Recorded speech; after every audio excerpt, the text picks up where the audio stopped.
I met a gypsy.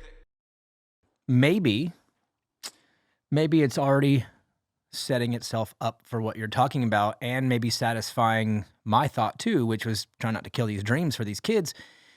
And maybe that's what futures and combines really are, because to me it's a pinch point. I look at it as a pinch point now. Like if you're an amateur kid, and we can get into this now, I'm very excited to talk to you about this, but if you are an amateur kid and you are wanting to make it, there is a pretty identifiable pinch point now, and it's through futures and combines. And I'll give you an example.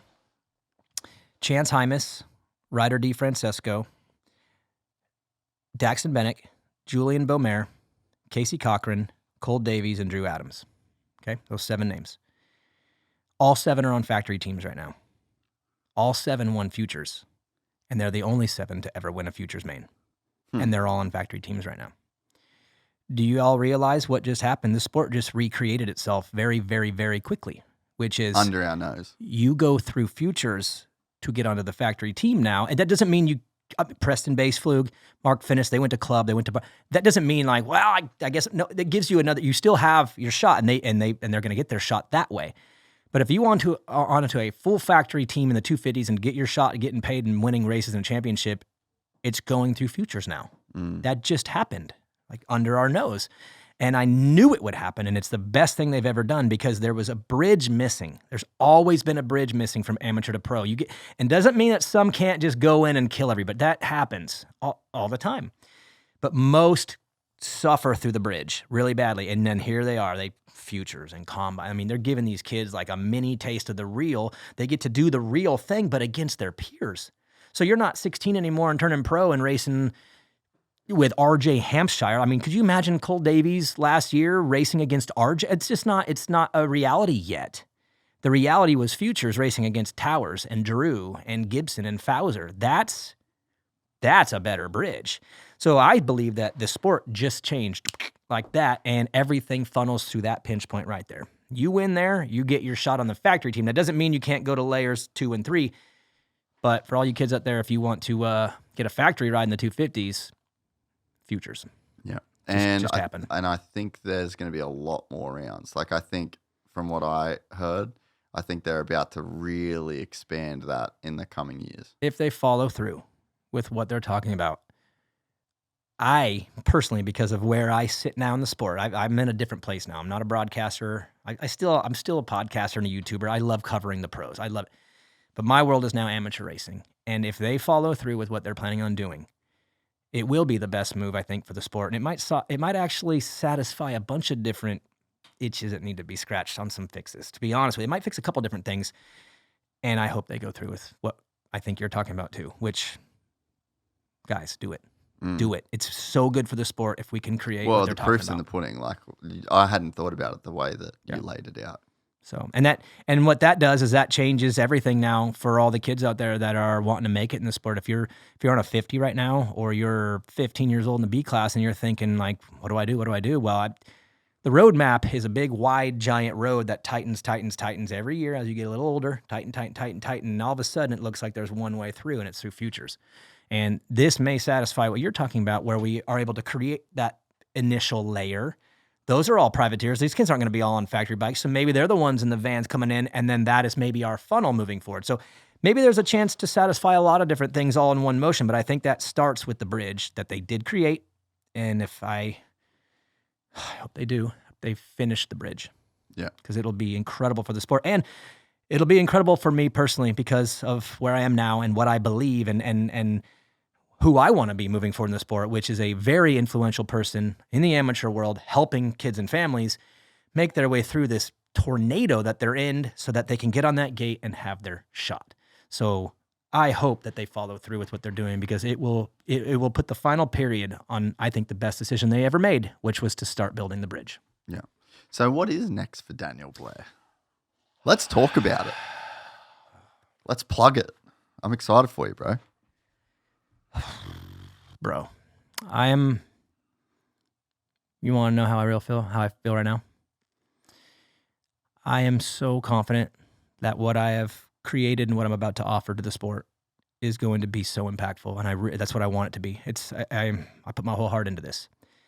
At the same time, dude, I'm scared shitless, man, because I just I just quit my job, dude. I'm unemployed. Like I told my wife, I said, you ready for the next one? Because I'm going on corporate. And I, for the first time in 10 years, have not had a job. And I'm scared, but I'm also confident because I do think what I'm about to do is going to change the sport in a positive, and I think it's going to help two things happen at the exact same time, which is it's going to help kids and families do better. And I really want that. The kid that was maybe destined to be a 5th place kid, I want him to win, and I want to help. The kid that was maybe going to be a top 10 if he's lucky, like I was. I got the top 10s, dude. I got 9th in points in 250 Supercross. That's where I got. I would like to get that kid to 5th.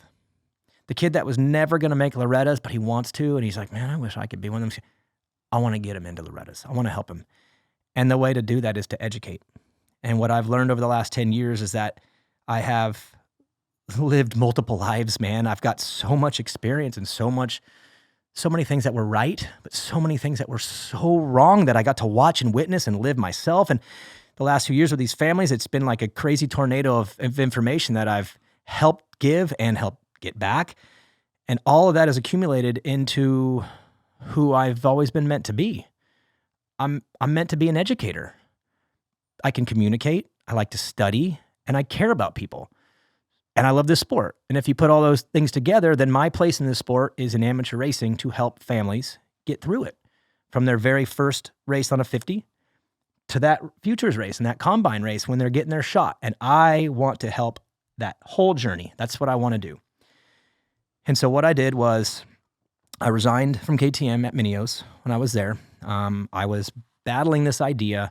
I had this idea and I wanted to do it and I was scared and I'm talking to producer Joe. He's my partner on everything. He's my business partner. And I'm like, dude, I think I got something here. And he's like, well, start putting it into motion. Why don't you start playing with this idea? And at Minios on Monday morning while I was there, I woke up and said, I'm doing it. I'm not holding back. I'm moving on. I'm going to resign today and I'm going to come out in 2025 as a new person in the new role that I was meant to be in the whole time, which was a family's guide through amateur racing. And so I put my head down for the last, I don't know how many weeks. I've been getting up at 4 a.m. every single day with a pen and a paper, old school, and just writing all the things that I've learned, all the notes, the good and the bad, and started to trim it, cut it, mold it. And I created a curriculum. And it's not a curriculum where you have to go to school and take a test and like that. It's an education curriculum. It's a video series of every topic you could ever imagine that families don't know what to do about. It's the whole shebang all wrapped into one to help families just get on that program and get on that timeline that could maybe get them to that gate, but on the same time they could do it a little mellower. Yeah. Because more the temperature is hot in amateur racing, and that's because families care and they're passionate and they want it so bad, and that's good. I fuel off that. That's why I loved being with them in that. But the temperature can come down 10 degrees by being more educated and knowing more. It makes things more understandable. And I think that if everyone brings it down 10% energy-wise and replaces that with education and knowledge, everyone's going to get better, and their experience along the way is going to be better. Families are going to stay in it longer. They're going to be fans when they're in their 50s watching Supercross because their experience as a kid was good, and not every kid gets that. And not every family gets that because they're so invested and they're so all in and they don't always know what to do.